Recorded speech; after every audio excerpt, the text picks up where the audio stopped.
In this review we look at two versions of a Genie scissor lift. Model NZG 929 is the EU version, and NZG 9291 is the US version. Both models do come in very similar packaging, and on the front there's a different picture of the scissor lift, and on the back it's the same, but there's nothing on the box to actually tell you which is the European or US version.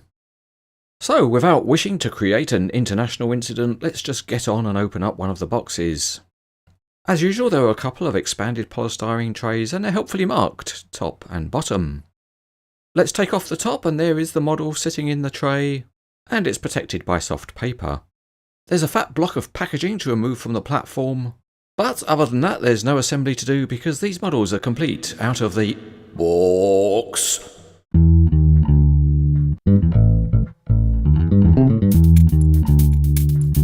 Both versions of the model are almost the same, so let's start with the US version. And it's very simple underneath with hollow castings for the equipment boxes. The plastic wheels have got chunky rough terrain tyres, and the outriggers are simple screw threads mounted in plastic boxes. The scissors are metal with silver pins at the connections, and there are two simple hydraulic rams inside. The platform is metal with decent handrails and a textured floor, but the portable control console is not modelled. The European version of the model is identical except it has a plastic safety guard around the scissors.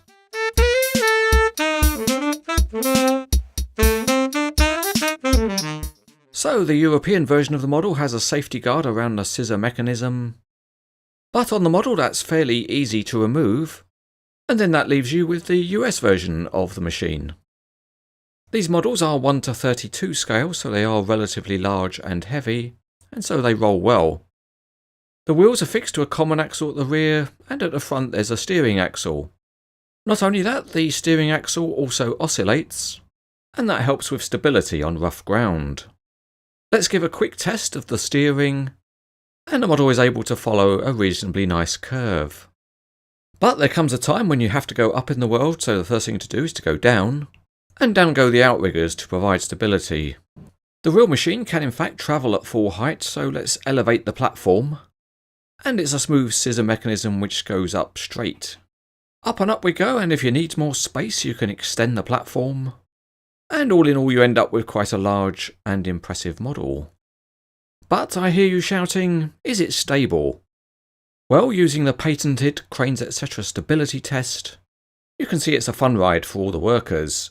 Also, let's see if the platform can hold a load, and so we'll use a giant tape measure.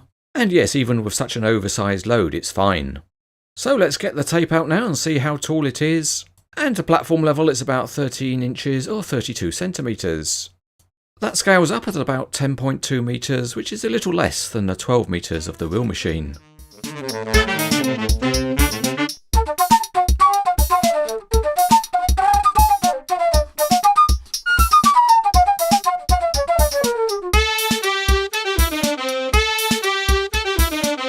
These are quite large and robust models by NZG, but on the flip side they're not highly detailed. The functionality of the real machine is modelled reasonably well, and given the size of the models they are not expensive. So overall as big access platform models they're recommended.